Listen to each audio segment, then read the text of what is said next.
Hello, in this video we'll talk about data integration and the ETL process. A major purpose of data warehouse is to integrate data from multiple data sources.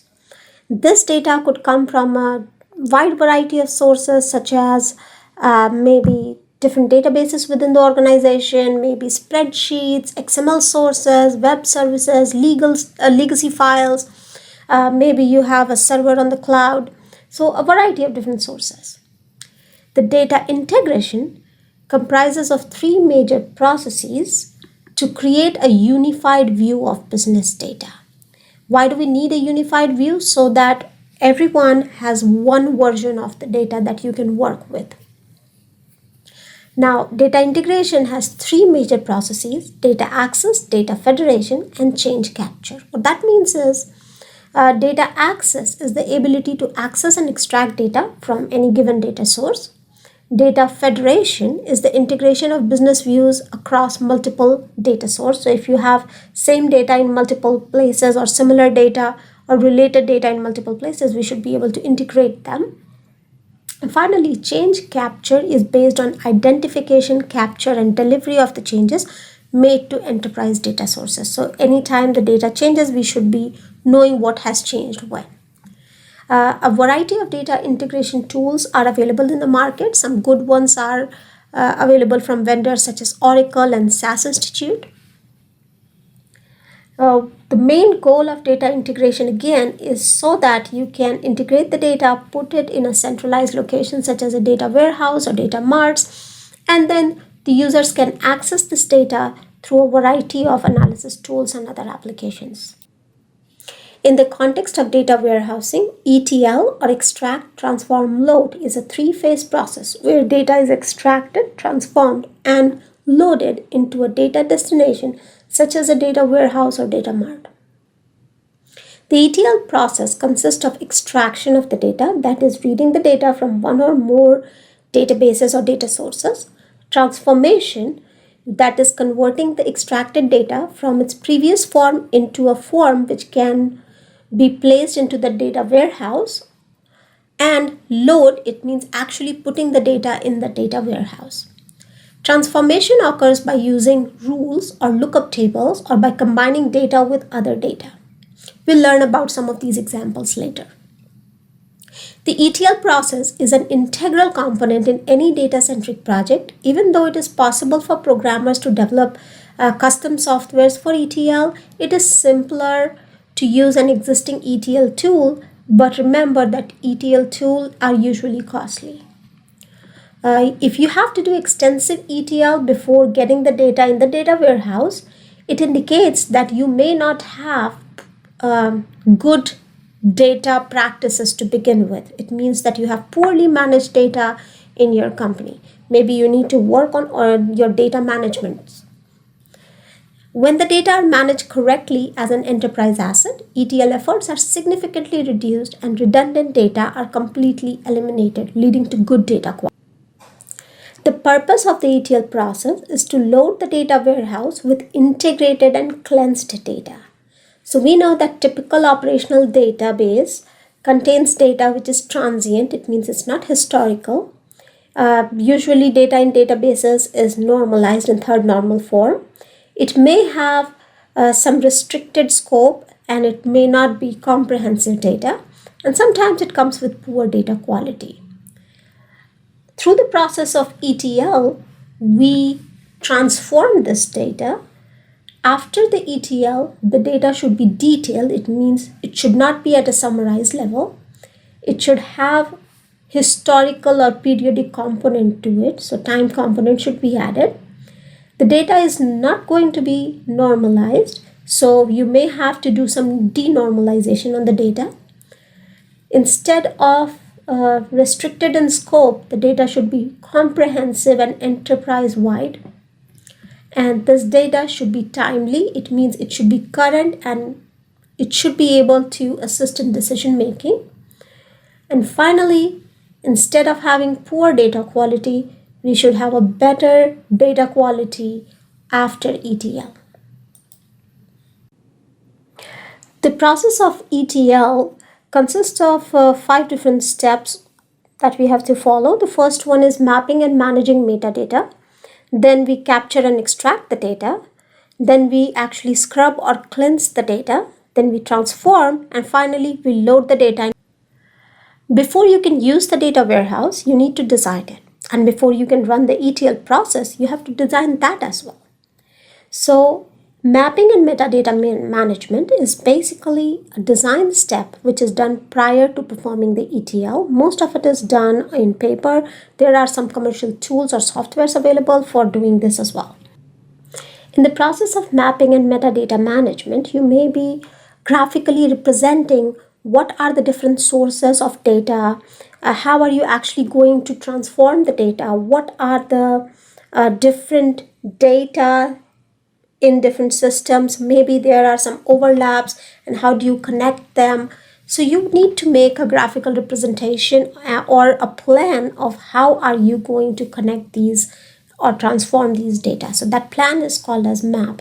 And then you will be taking down different metadata of what are the data sources, if some same data exist in multiple places, and things of that nature.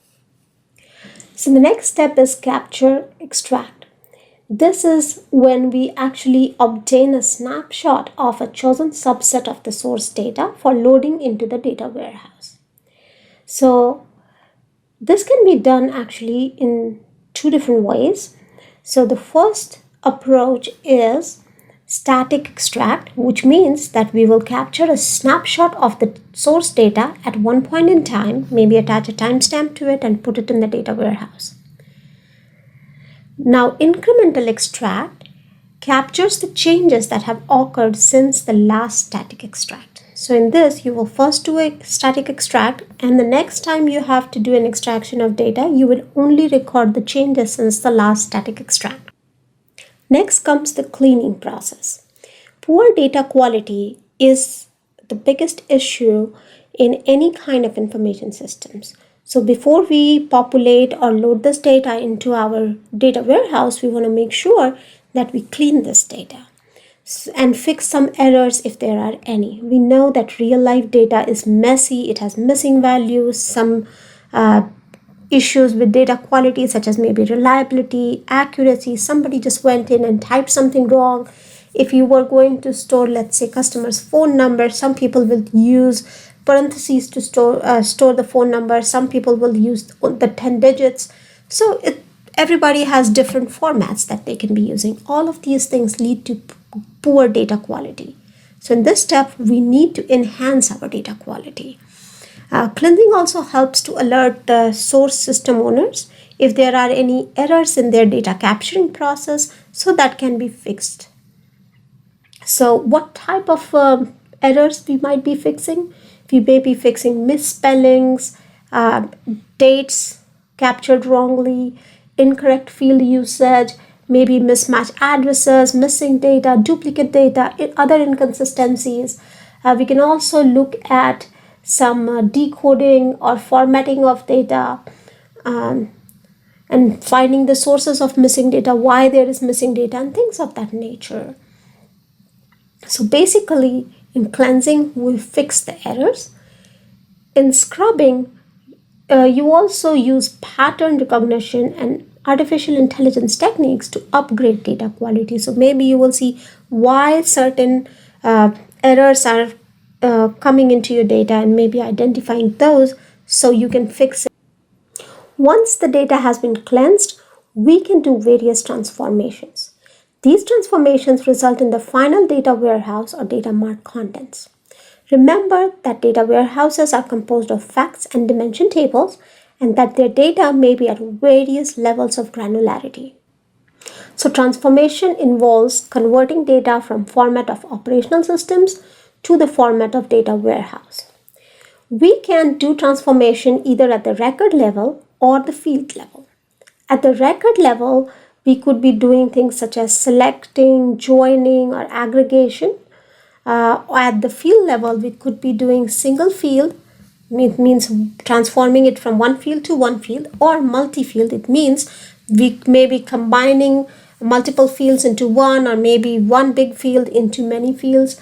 One good example of that may be, for example, if you have somebody's name, full name in one column, you may like to split it into two columns, such as first name, last name, or first name, middle name, last name. For example, if you have people's address all in one field or one column, you may like to split it into first line, second line, then city, state, zip, things of that nature. Or if it all exists in multiple columns and it makes sense for you to combine that into one single address field, you might like to do that too. So all of these different transformations. Some of the record level transformation functions involve selection, which is the process of partitioning data or selecting data from, let's say, some tables or relations. Not all the data, you will pick and choose some data. Joining, just like in databases, maybe you are taking data from multiple sources or multiple tables into one single table or view. Aggregation, it means you are creating some summary level data.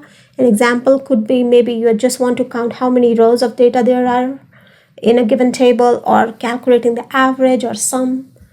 Normalization is the process of decomposition of one relation or one big table into smaller, well-structured relation or tables. So we may be doing some of these transformations, or we may be doing some field level transformations, which may be either algorithmic, so maybe calculations, or we may be doing some table lookup based on certain values.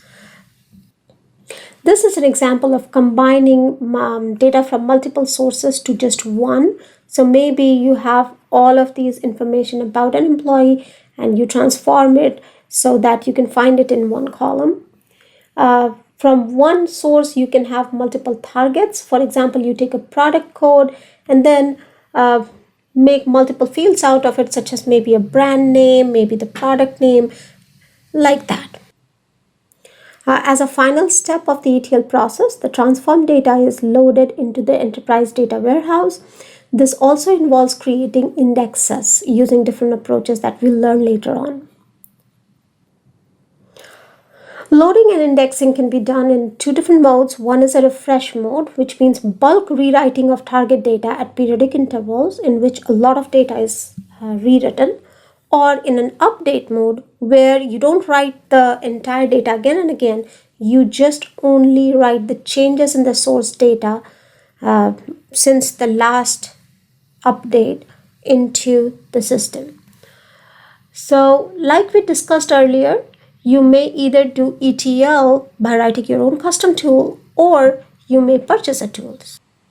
These are some of the criteria that may help you decide whether you want to purchase a tool, and if you want to purchase a tool, what tool do you want?